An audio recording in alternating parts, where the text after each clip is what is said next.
So today we're going to go over the World Eaters Legion in all of their glory. Now, I actually got halfway through the Warlord Traits with this before my camera had a malfunction.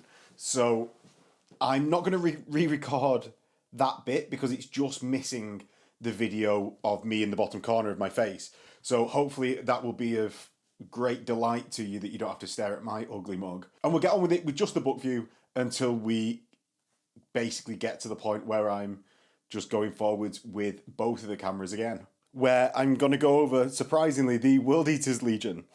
So we're going to go over the Legion rule, advanced reaction, Warlord Traits, Rites of War, Armoury, and sort of upgrades. So I suppose they've got the Ravening Madmen and Savage Fever, then the special units, and finally ending in Angron. So overall, what do I think of the Legion? Well, they are battle brothers with Iron Warriors, and therefore I've got to give my full support to them, haven't I? But no, I really like the Legion. The fluff behind it, I think, is some of the best backstory, at least to me, in the Heresy. Like, I do lean traitor, as people probably have worked out by now, but I think the fall of Angron, from being the slave of New Series, the only one not to conquer his homeworld, I think is a really sort of like tragic outlook on Angron, and the fact that he's sort of damaged goods that humanises him, the way that his Legion try and endear themselves to him and don't really succeed. I think it all sets up this really cool Legion. I really like the paint scheme. I think white especially is very good and goes well with the blood spatters and weathering effects that a lot of us do in Heresy. So, and I think they play very close to how you would imagine them from the books. So I actually do really like them. Do I think they are like the best Legion out there? No. No, I think they're like a mid-tier, maybe even like low-mid. And it's mainly because there's just Legions out there that do... They're just too slow, right? You have to invest too many points in getting them there, when we are playing, basically, I think, a shooting predominant edition at the moment. Even if I think the top Legions do combat very well, a lot of them, I do think we're playing a shooting dominant meta. So with that, you've got the Legion rule of the World Eaters, Violence Incarnate. And in this, you get +1 attack when you charge, even if the enemy holds the line or you're doing a disordered charge. Now, I think this, on the face of it, is very good. It doesn't get cancelled out by hold the line like something like the Sons of Horus Legion rule does, because that's a bonus from charging, so you don't get it if they hold the line. This specifically states that you do, so I think it makes it really good. It sort of pushes you to... Well, it benefits, I suppose, both blob squads where you're getting multiple additional attacks. It also benefits smaller squads where each additional attack is a greater percentage of what you're getting. So say, that may have been a bad way of phrasing it, but say a Terminator unit with Thunderhammers, I don't know, they may be okay in combat, and maybe that joke's been made too many times that maybe they're just okay. But if you get 2 attacks in a basic Terminator, 3 for charging, you've actually, with your Legion rule, added a third to that number of attacks. So the actual percentage goes up by quite a lot. So he's really important when you get to the stuff like Thunderhammer attacks. With that, looking strong as we go into it, yeah, I do like the Legion rule. It's really good. One thing I think they suffer from, and this is very, very minor, is that a lot of the Legions that have a bonus to their combat's prowess tend to get some sort of bonus separate to vehicles, even if it's just ramming. Now, I learned very recently at the 30k Frontier event just how good ramming actually is, especially on like the Rhino chassis. It's just like a free D6 strength 6 hits, and once your dudes have piled out, it's actually very useful. Now, Sons of Horus get that, and it would have just been nice to see World Eaters having the incentive to play really aggressively with their Rhinos, because it's almost the most World Eatery thing to do. Once you've hopped out of your Rhino, what do the dudes inside do? Well, they fire their combi bolters. No, they ram people. So it would have been nice to see that, but it's not too much of a downside that you don't get it. So the World Eater Advance reaction, the Savage Tide. Once per battle, surprisingly by an advanced reaction. During the opposing player's shooting phase, when it declares a shooting attack against an infantry unit type under the reactive player's control, all models in the reacting unit gain Feel No Pain 5+ against the shooting attack that triggered this. If they already had Feel No Pain, it does not stack or increase that rule, and the reacting player may choose any of their Feel No Pains to use. Once it's been completely resolved, the reacting unit may charge following all the normal rules for charging. Now, I would say this is an incredibly, incredibly good reaction.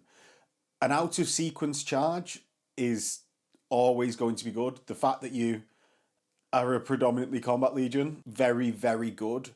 So there's a few that are similar to this, like Blood Angels, Fists, Space Wolves.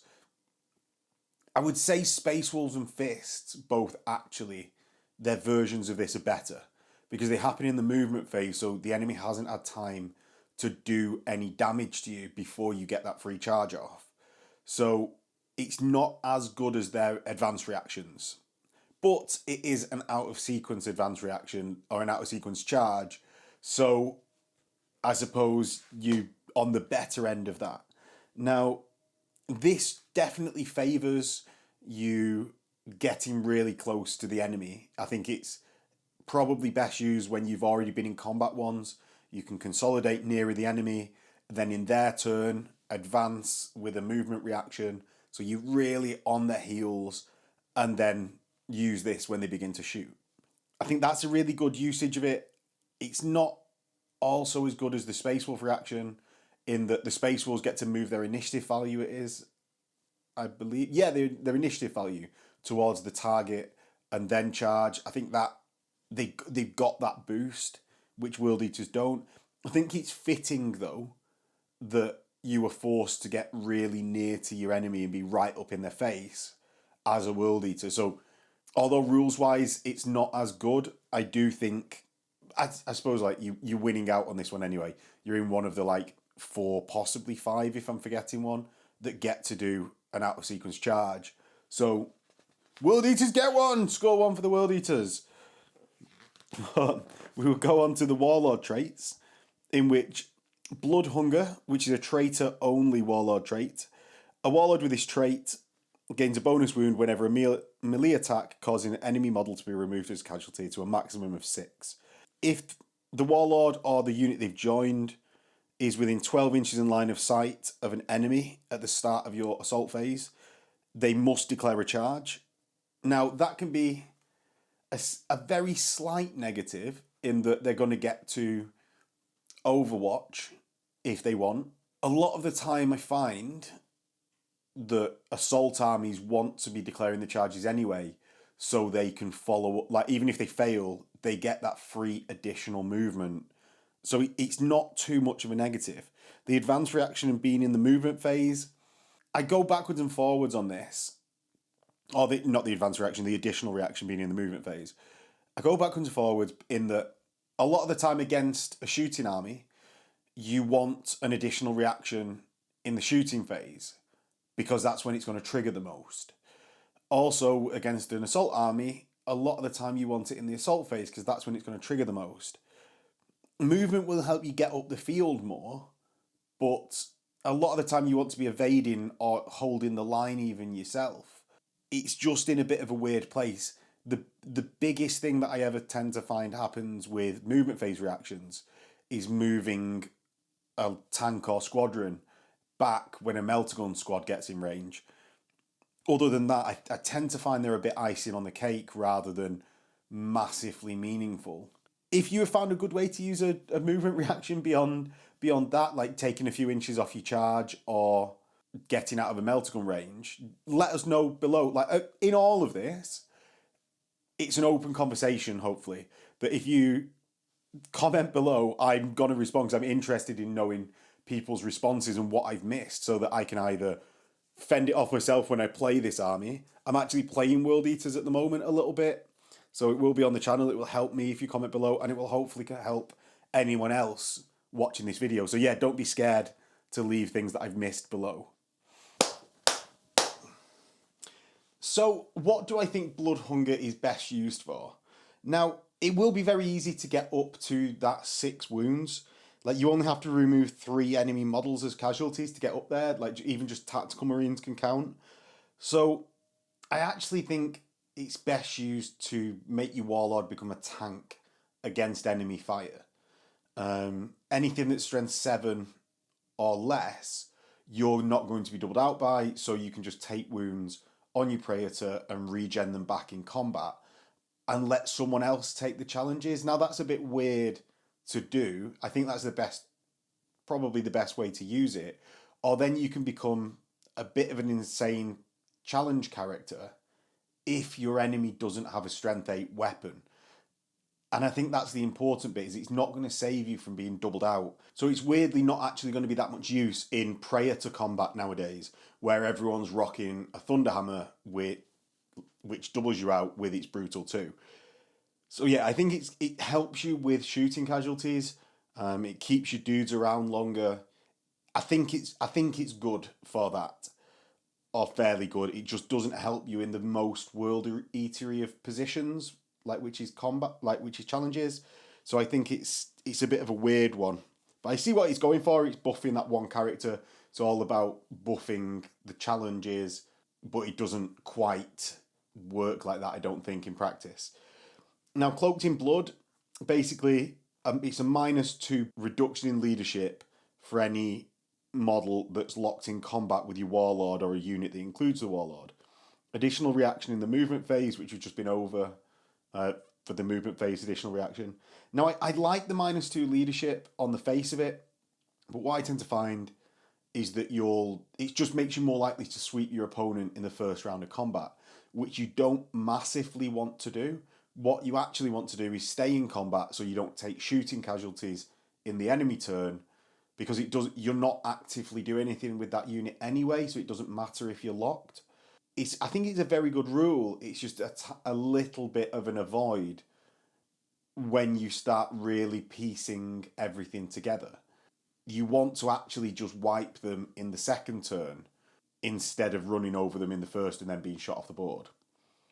So the Butcher's Claws, you've got when a Warlord with this trait and all models with the Legion Astartes World Eater special rule in a unit that it is joined gain a bonus attack from Violence Incarnate, your Legion rule. You also gain +1 strength for the remainder of that turn. In addition, an army whose Warlord, blah blah blah, assault phase. I do like the assault phase reaction. You're going to be very close to the enemy a lot of the time, so when they countercharge you, you'll have something to say about it. It's worth noting that you've got no shooting advanced reactions. It sort of fits in that World Eaters aren't the best aren't ever going to be the best at shooting. Sadly, you've only going to have one evade reaction a turn. It doesn't help you get there. Now, the +1 strength, I actually think is really, really good. Like the Warlord and his unit, the Warlord's going to be strength 9 with his Thunderhammer. That's sort of by the by, though it does help you out with Leviathans and slightly takes you to a 2+ rather than a 3+ against Contemptors. Where I think this comes in is when you start stacking with some of the Cadre weapons, and it can get really nasty, especially if you throw it in, or even if you throw it in with, say, a Chain Axe, which you might have a few Chain Axes, a Chain Axe Despoiler squad. If they get another charge off with a Destroyer squad at the same time, you're now doubling out Terminators and Veterans. So I think it's just very useful in that it tips you over to the strength 6, even with your basic like power axes, chain axes, where you can be getting a lot of attacks. It tips you over that threshold if you can get a reduction in the enemy's toughness from some sort of synergistic unit. So my favourite out of them is in fact the Butcher's Claws. Then Bloodhunger. I think Bloodhunger is good for the tanking, which can be really good this edition. And Cloaked in Blood, you weirdly run over people too fast, and it becomes a negative. The World Eaters Rites of War, you've got Berserker Assault and the Crimson Path. Berserker Assault, all units composed of Legion Astartes World Eaters gain +2 to the distance moved when running. That's fairly good. Fairly good. It becomes this tide of people just running at people. That then puts you into a, 18-inch move with a jump pack, which is terrifyingly good. Yeah, you're going to get there really fast. Like, it puts you at a 13-inch move when you're just literally just running up the board with cheaper despoiler squads. I think it comes into it really well. All units composed entirely of models with Legion Astartes worldies get +2 to charge rolls made for them. Now, that again is really good. It helps you get there a lot faster. All units composed entirely of models with Legion Astartes World Eater special rule gain +1 to pinning checks. Again, really good. It's going to help you get there. It's not going to make you indestructible against pinning checks, but it gives you leadership 9 with a sergeant, leadership 10 with a consul, and it's going to make you that bit more survivable when someone overwatches and pins you right as you're charging. Predator squadrons can be taken as fast attack. It opens up some Predator squadrons. Predators with autocannons I actually really like now. These Predators with melter cannons are quite good. They're just getting a bit expensive, but the autocannon kept cheap. I've had some success with. I don't think tanks are the greatest this edition, but you can make them work a bit. But then again, you're probably just going to go a ton of bodies and run at people is how I've seen this done. All units in this detachment must charge basically if they can charge. And this charge may not initiate a multiple combat. Now, I think that's actually a massive, massive drawback, because a lot of the time you want to basically just envelop multiple units so they're not there to shoot at you the next turn. Enveloping multiple units, you're still going to get Violence Incarnate off, or you would do if you could do it. And it means that basically you've got less chance of sweeping or running over that unit in your charge phase. So it's tying back into what I said about Cloaked in Blood, the Warlord trait. It's making it more likely you'll run over that single unit in one turn. And that's actually a bit of a negative. So the limitation is actually quite harsh. Also, if the enemy has more units than you, it's taking you longer to wipe them out. An army with this detachment, an army that includes this detachment using this Rite of War may not include an allied detachment. Sort of, it's nice to sometimes include an allied detachment, but you win some, you lose some. So one thing to say on Berserker Assault, and I think I missed it in going through it, is that Rampager squads may be taken as troops choices in its detachment using this Rite of War. Now, Rampager squads are actually very good now. Going from absolutely terrible in the last edition, they are very good now. So I think it's a real bonus to be able to take them as troops. Now, they've not got line, but then again, if you take despoiler squads or tactical squads, you mainly despoiler squads, right? They're going to fulfill your line quota. And yeah, it's just a nice thing to have, is that it doesn't take up elite slots and you just get to have Rampager slots as troops. So the Crimson Path, any unit composed entirely of models with both the infantry unit type and Legion Astartes World Eaters special rule ignores the first wound allocated in each phase. No saves or damage. Jesus Christ. No saves or damage mitigation rolls are made for this wound. It's simply discarded, and no other special rules may be triggered because of it. So basically, you ignore the first wound taken per phase. People are going to have to start plinking off your wounds with bolters and stuff like that first. And that's before you even get to reactions. So I say it's very good. I quite like that. All models with both the independent characters, Legion Astartes, World Eater special rule in this detachment gain the It Will Not Die 5+ special rule while outside their own deployment zone. Does not stack with other It Will Not Dies. So your It Will Not Die does not stack with other versions of this special rule, and Rampager squads in this detachment gain line but don't become troops like in Berserker Assault. So they stay as elites but gain line, which I think is quite good. It means that you can follow up onto an objective. It's especially good in the last turns of the game. But one of the main things that I always think about is that you sort of want to not have to do anything with your scoring units. It just wants to be... So you always want a tactical squad or two that you're not ever expecting anything from, except to get into position and be scoring points. So I wouldn't rely too heavily on those Rampagers scoring. I'd just sort of treat it as a bonus when it comes along, or when you get onto an objective from sweeping someone, score it, you move off, and a tactical squad follows up, or despoiler squad follows up to continue scoring that point if you need to.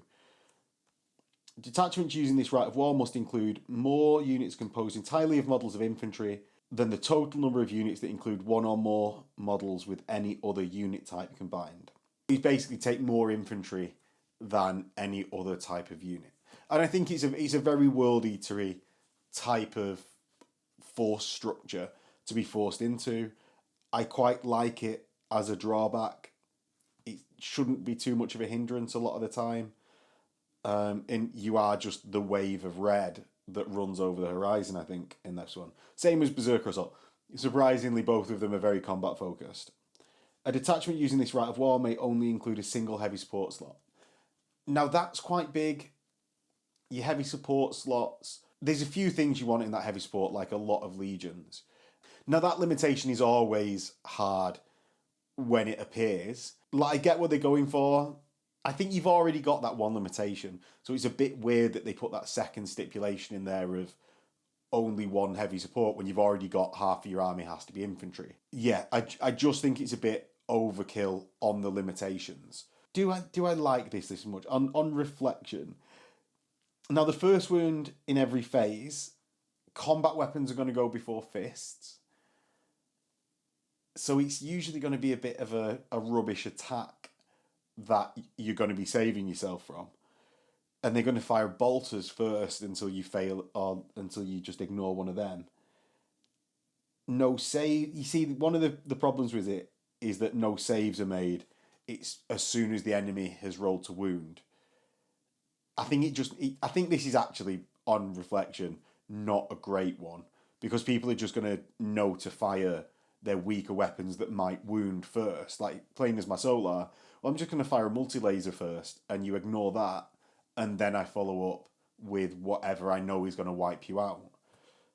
So yeah, I'd stick to Berserker Assault, to be honest, if I was...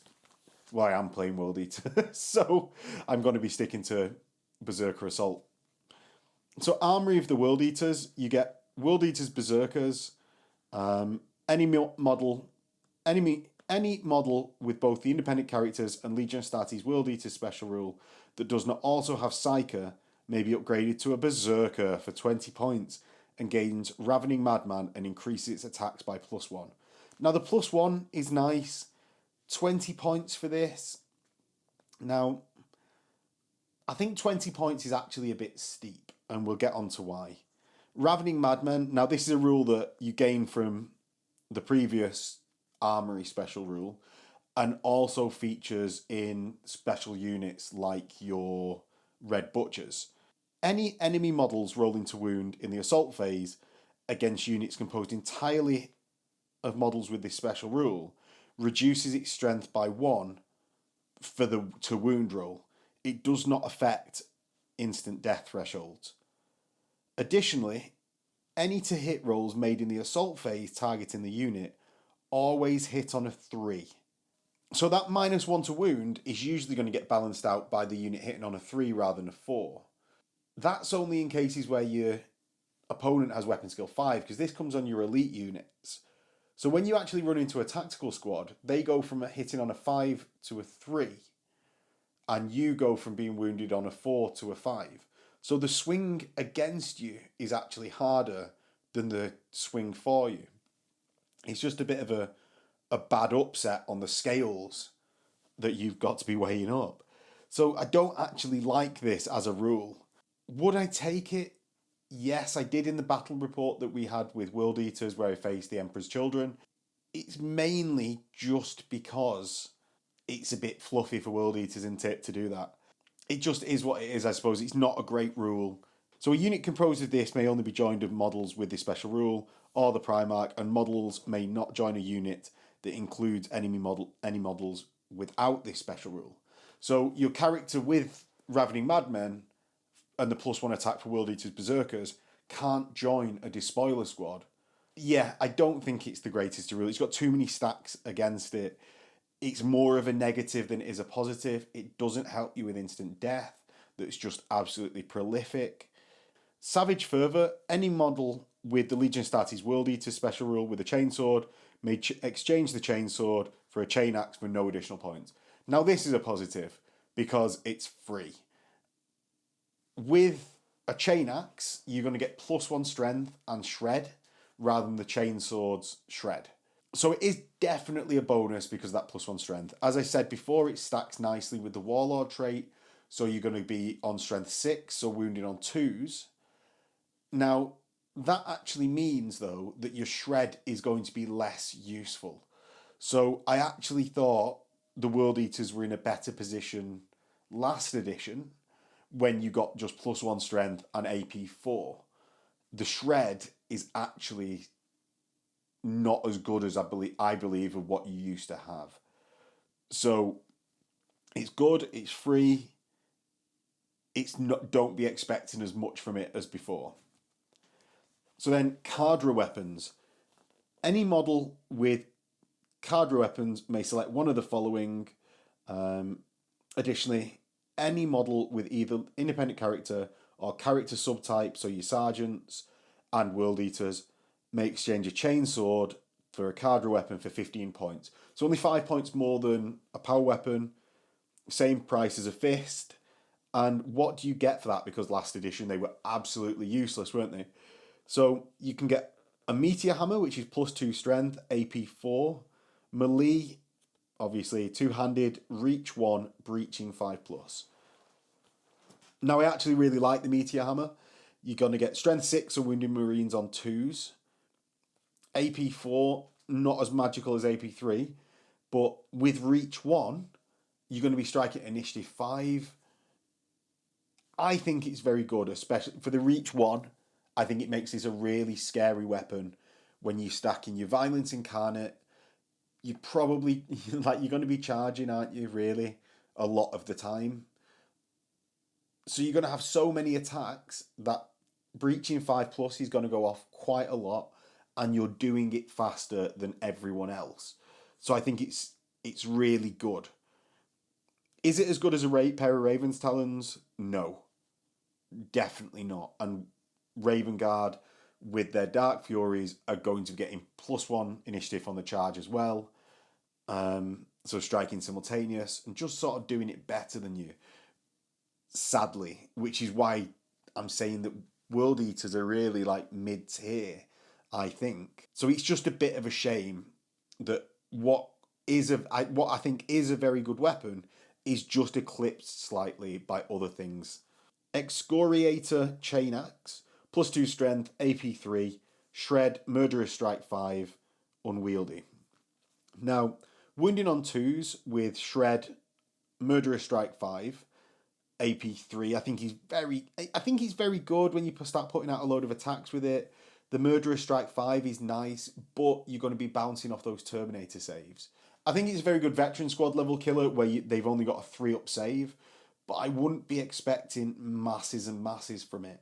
Like, you'll run over power armored dudes, but really, you'll be taking wounds back, and like a few at least. And it's just, I don't think it's the best in the bunch, strangely enough, even though it's got the best AP at a flat level. Phalanx Blade, +1 strength, AP5, specialist weapon, but they come in pairs, so you're going to get that +1 attack. Rending 4+, Duelist Edge 1.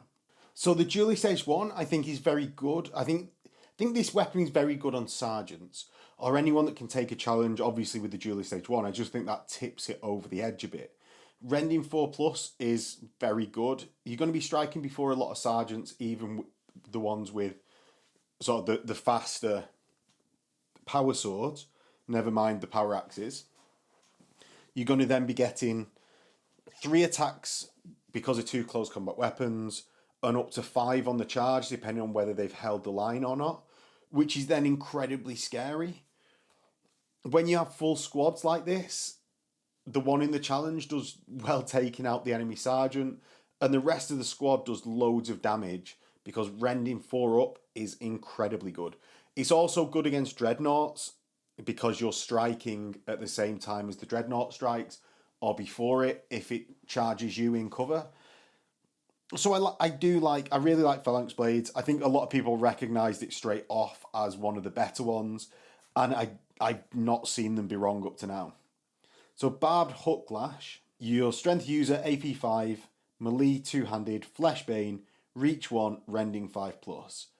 I think this is one of the weaker ones. You get the same rending on the Meteor Hammer, the same reach 1, and your strength 6 is wounding on 2s anyway, whereas Fleshbane is countered by some things. Your Meteor Hammer is just going, it does what this does, but just better. So sadly, I don't really see a point to take it. It would be nice if it had reach 2 or something like that, so that it had a distinct place. But at the moment, I think it just pales. There's a direct comparison that you've already read because it's further up the page that's just better than it. So we'll go on to the special units. You get Red Butchers first for 250 points. Movement 6 because they're in Cataphracti. Weapon skill 5. 2 wounds. 2 attacks. Leadership 6. 2 up save are the main points. You get 5 of them for that 250 points. 2 power axes each, as we all know. And Cataphracti armour. They are Relentless, Bulky 2, Ravening Madmen, Fearless, and Hatred Everything. Now, you can take additional Red Butchers for 45 points each. You can exchange a Power Axe for a Combi Bolter for some reason. You can take Lightning Claws, or 2 Lightning Claws each at 10 points a model. And the Devoured may be given, exchange any one of his Power Axes for one of the following: Power Fist, Chain Fist, Thunder Hammers, or Combi Weapons and Grenade Harnesses. Now, you want to take a Grenade Harness if you're taking the Lightning Claws so that you can actually strike at initiative. I think the option of Lightning Claws is obviously more attractive now that Lightning Claws are much better. The problem with this squad is that you're going to be hit on 3s regardless of what you do because of Ravening Madmen. So it cancels out one of the main benefits of Weapon Skill 5 now, which is being hit on 5s. The Fearless is really nice. Hatred Everything is really, really nice. It's just a shame you can't sweep. I think they've got worse in this edition, is what I'm about to say. I think you want some Lightning Claws in there. Dual Thunderhammer is nice, but for an extra 20 points for only 1 additional attack. Maybe, I don't know. It's obviously Thunderhammers are brilliant. Maybe go with the Thunderhammers. The Chain Fist look lovely on the model. I don't think this is the best of squads anymore. They were always alright in first edition as a bodyguard squad. They had a tub of wounds at 2 wounds, but now everyone's got 2 wounds. That takes a bit of the shine off them. Hatred Everything is very good, but you're striking simultaneous with your power axes, with fists and thunderhammers. And in a world of thunderhammers, everyone going at AP1 or initiative 1, the thunderhammers just do better and fists double you out. I think it's a very good squad for killing sort of like mid-level, like veteran level. It will just rinse through them. However, you won't then get to sweep because you're in Cataphracti. And I think it just leaves them in a bit of a confused place compared to some of your other squads now, which are able to sweep on that second turn if you need to sweep. And there are turns on your turn that you need to sweep. Like keep saying about like, oh, you always want to sweep in their turn. You sometimes just need to end the game and sweep as much as possible. So yeah, I think they're just in a bit of a strange place nowadays. The 4-up save is nice. What does this squad really do that a command squad in Terminator armor isn't really giving you? Like a command squad in Terminator armor is... Oh, let me flick to it. A command squad in Terminator armor, I know there's only 5 of them total, 125 points for 3, 35 points extra model. So that's 195 points for 5. They can all have Thunder Hammers, 15 points each. So that's what? 75 points. So for 5 command squad with Thunder Hammers that are also like sticking around all the time because of the banner, you've got a squad with 5 Thunder Hammers at weapon skill 5 that's hit on 5s by a weapon skill 4 squad and can hold its own in a Terminator on Terminator combat. These, I think they put the wounds out there, but just not as many because of lacking Brutal 2. They're wounded on 3s rather than 2s with a Thunder Hammer. So I just think they're in a bit of a weird place. Like, they're going to run over some things. I just don't think they do it as well now as some of the other things out there. So Rampager squads, 35 points. Now, as I said before, these have got so much better this edition. Weapon skill 5 really benefits them. 2 wounds now, 2 attacks each. Leadership 8, 3 up save is meh. They each get a Cadre weapon or 2 Phalanx blades. That's really good. You get 5 of them for 135 points. They can each take a Legion Warhawk jump pack for 10 points a model. And I think that's quite a good option. It gets you there really fast. You're going to be going 16 inches a turn with a run. So yeah, I think it's a really good option now. You can take an additional 10 Rampagers for 22 points each. And you don't really need to do much with them. Yeah, I'd give them Artificer on the Sergeant, but I'd give them jump packs personally. The 32 points each with a Cadre weapon. The Cadre weapon is worth 15 points each on its own. You got Furious Charge 1, Stubborn, which is good, Chosen Warriors, so you can your Praetor can go in this squad, pull shenanigans with Blood Hunger to keep you sticking around longer, tank some wounds on him. If you're not doing that, you can use the Butcher's Claws for the +1 strength. So your Furious Charge, +1 strength from Butcher's Claws, and a Meteor Hammer, let's say, gives you strength 8 on the charge, which you can be doing quite reliably with a Warhawk jump pack. You strike at initiative 5 with strength 8, rending 5+. And I think that's just an incredible unit to be running around with. It doesn't take much stacking. It's your Praetor and a squad.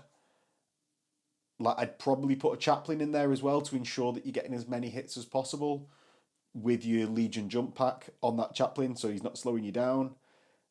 In Berserker Assault, with a jump pack, you are then getting +3 on the charge.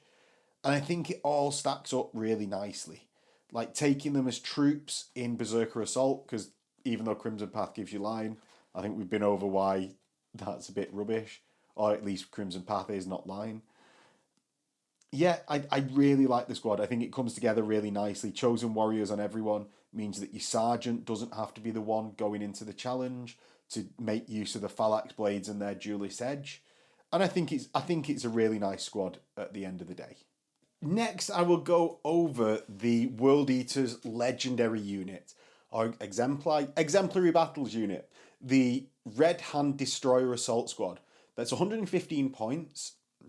You get 5 Ravager Destroyer Assault Squads.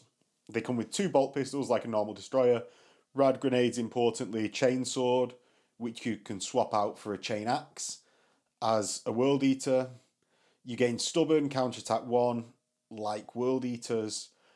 And yeah, it's 15 points in extra model. You can take up to 15, which is quite nice.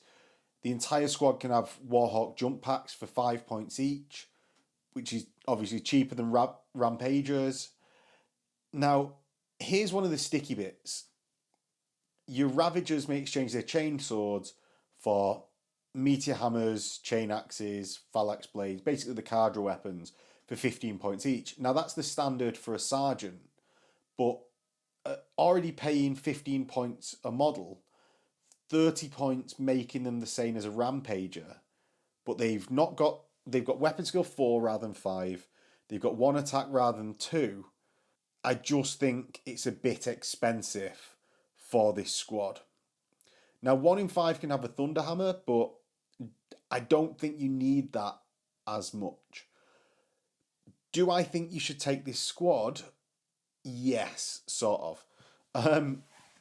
I think with a meteor hammer on this squad, you will then be -1 to your enemy's toughness. So your meteor hammer at strength 6 will be doubling out Terminators. You can get there very fast with your Warhawk jump pack. Do I think they're the best unit ever? No. Do I think they fill a niche? Yes. It's normally it would only be your Warlord unit with Rampagers with the the Butcher's Claw. It's only that unit that would get to double out at Initiative 5. Now I think this unit comes in and is a self-sustaining unit that will do that doubling out at Initiative 5, which I then think gives it a place. It's more fragile than a Rampager unit, but it's like just sort of you're gonna have to nursemaid it a little bit, get it there, but I think it's gonna do the work that you want from it from that squad. Now, the Ravaging Assault special rule is that they get is +1 basically to your combat res, additionally +1 to any sweeping advance roll you make, which is actually very good because it tips the balance in terms of a tie when you would normally not sweep anymore. You've got to make a charge when you can with them. That's by the by, as I said before in the review, a lot of the time you're going to be making every charge that you can to get that additional movement. So then on to Kharn the Bloody. 175 points. You get Kharn, and he is a beast. And actually, he's not 175 points. He's, 210, because you're never going to take him without Gorechild. So he's movement 7, weapon skill 7, strength toughness 4, but you don't care, 3 wounds, initiative 5, 4 attacks, leadership 10, 2 up save. He's got a plasma pistol, but you're pretty much never going to fire it because then you'll get return fired at. Artificer armor, Iron Halo. He's a Master of the Legion. Now he's got Rampage 3, which is just very, very good.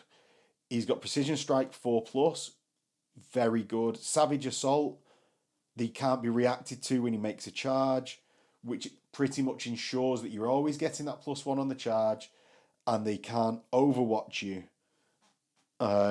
If they're not holding the line, they were going to overwatch, and they can't overwatch you because you can't react against Kharn's charge. And I think that's a brutally good Warlord trait to have. In addition, an army with Kharn as the Warlord may make an additional advance reaction during the opposing player's movement phase, which at first look I saw it was like, oh, an advance reaction. But no, advance as in advance withdraw rather than advanced, which I really hoped it was. So what are his weapons? The Cutter, AP3, which is Rending 4+, Murderous Strike 6+. It's okay, but it doesn't make him Praetor level. And then Angron, who has Gorechild, which Kharn gets if he upgrades. He's +1 strength, AP2.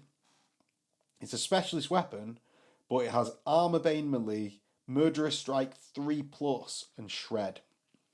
Now I think that's just brutally, brutally good for him. I really like him as a character. I really like him as a challenge character. But even if you don't, you're initiative 5, and we've been over it in the Iron Hands video. If someone charges you, like a Raven Guard Praetor, that has a +1 initiative on the charge, you actually let a Rampager take it, and then you consolidate into engagement range with your lower initiative for 5. I know it's still quite high compared to initiative 4s, and then you precision strike and kill whoever you want, so long as they're not in a challenge either. You can do some really terrible stuff at initiative 5 rather than 6, especially because you have that precision strike 4+. Now it also lets you murder apothecaries. It lets you murder just any character that isn't in a challenge, like fearless heralds, things like that gives their units line. I really like it. I really like how his character comes together.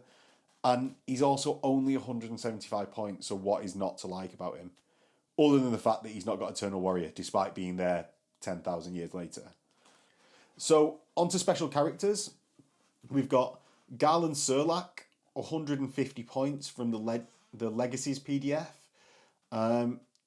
He's basically... I'm going to be going through these quite fast because I don't think they're in the best positions of these legacies. So I don't think they're actually worthwhile going for them anymore. I would suggest, other than, like, say, Kharn, Angron, if you really want to fight one of those important sort of staged battles, historical refights, I think you're better with Praetors otherwise now. So, Darr and Surlack, he's weapon skill 6, same as a Praetor. Strength toughness 4, 3 wounds, 3 attacks, leadership 9, so 1 less than a Praetor, 2 up save. He's got Artificer, Needle Pistol, Narthecium, Flesh Ripper, Iron Halo. Now, the Flesh Ripper is his weapon, and it's only +1 strength, AP2, unwieldy. So it's got all the drawbacks of...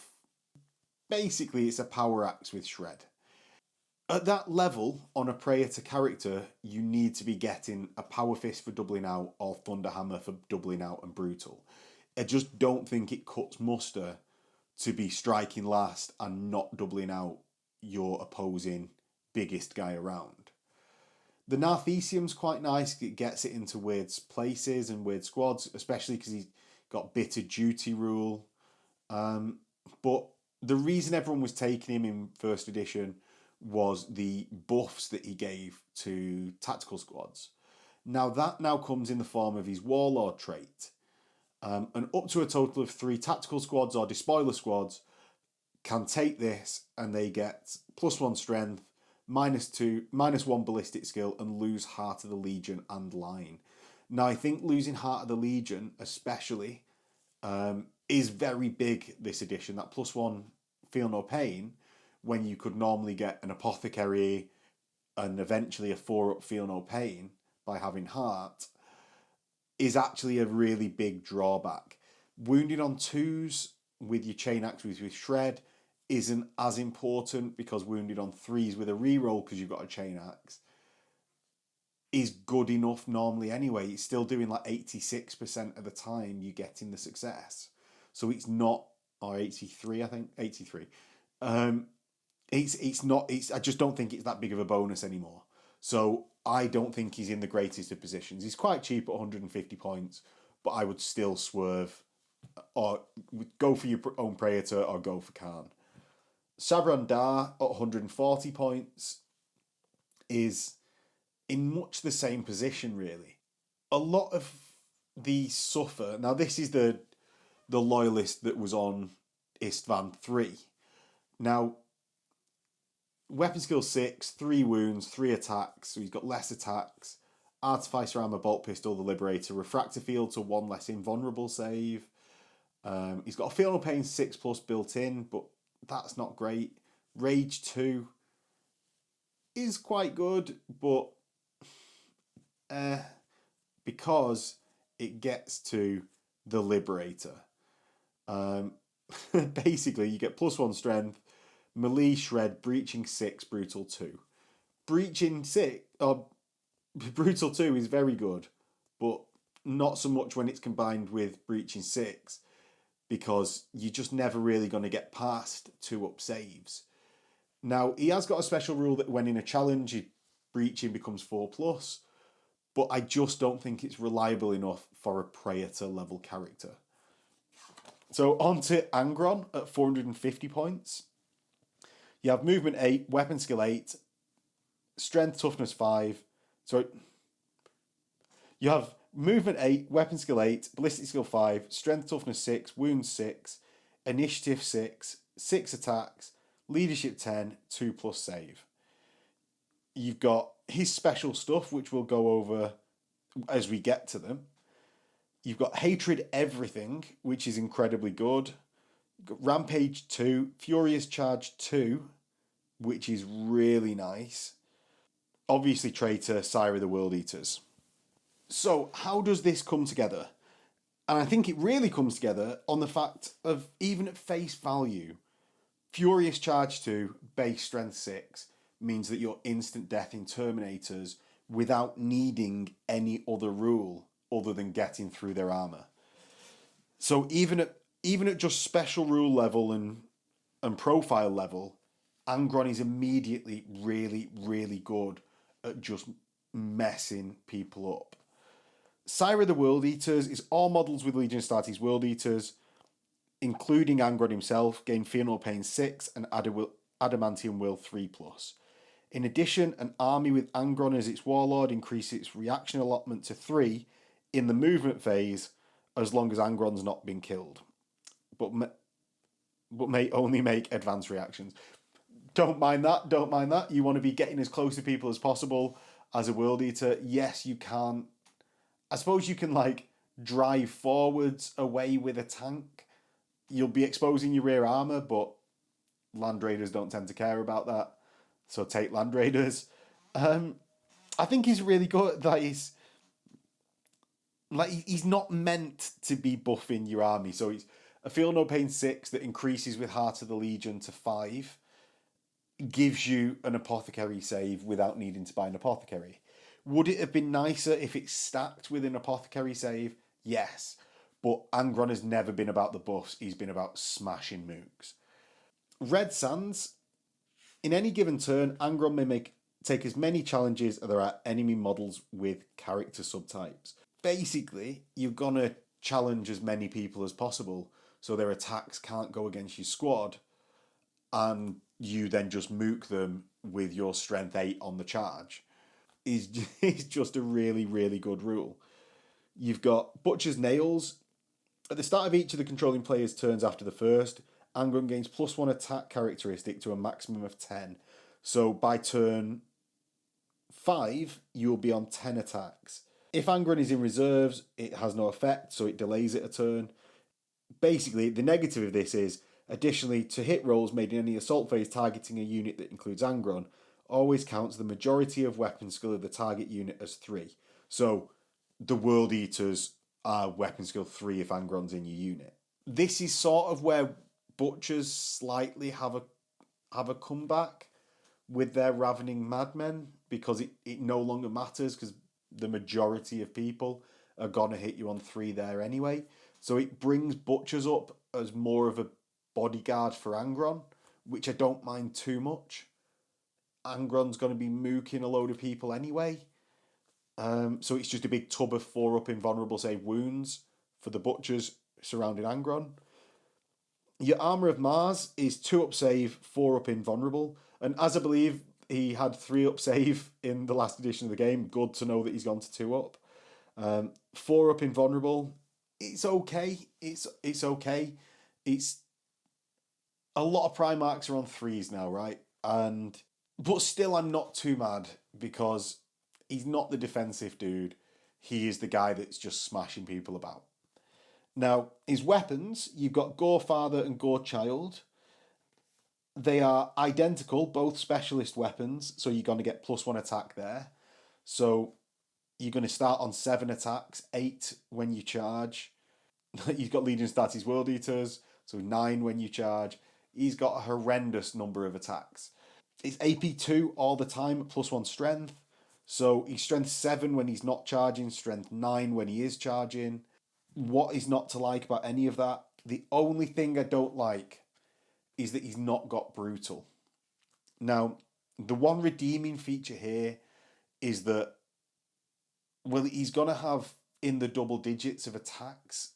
A lot of the time when brutal spills out, say from like Ferrous, if you've hit and wounded with all your attacks, it goes to like 18 wounds to save. Angron is going to be, by turn 5, on 10 attacks just to start with, re-rolling his to hits and wounding on 2s anyway. So it's got that saving grace in that you can actually allocate to multiple things from your from your Red Sands. I think it all works really well, actually. It would have been nice to have Brutal, because Brutal is like the best, right? But it would have got too insane, I think, if he did have Brutal. But I still want him to have Brutal. The Spite Furnace, it's a plasma pistol, which is range 12, strength 7, AP2. Pistol 2 gets hot mastercrafted. It's AP2 with precision shots, so you can snipe out people. You could, say, snipe out a sergeant if you're charging with the Despoiler Squad with Angron in, which is really good. That's to get your Spite of the Legion off.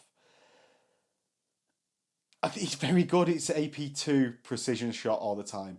I would say it's better than Perturabo shooting, which kills me inside to say. Yeah, I think Angron is an incredibly good Primarch. I think he runs around mooking people. I think they got him right is one of the things. I weirdly, slightly would have liked Angron to be weapon skill 9, but he's on par with all the rest of the Primarchs, so I don't think it's too big of a problem him hitting on 4s, especially with his hatred everything. And yeah, I think he's in a really nice place. I'm mentioning the mid-tier thing, but I don't think it's something to get hung up on too much, though I sort of feel the need to explain myself in it. But I like how the World Eaters are set up at the moment. So yeah, that is the review for World Eaters. If you liked it, don't forget to hit like, as I said before, comment below, all that sort of stuff, and subscribe to the channel. It lets me know that you guys like this sort of content, so I will make more and continue to make this stuff. Also, if you've got an idea of what you would like me to talk about after I have done Legion guides, leave it below. Like it helps me out in that I can make the content that you actually like, if you just let me know. And if you really, really liked it, there is also a Patreon link below where you can get ad-free videos, a bouncy tray, as well as access to the Discord where you can call me an idiot for everything that I've got wrong with World Eaters this time. So hopefully you enjoyed it, and catch you again next time in a bit.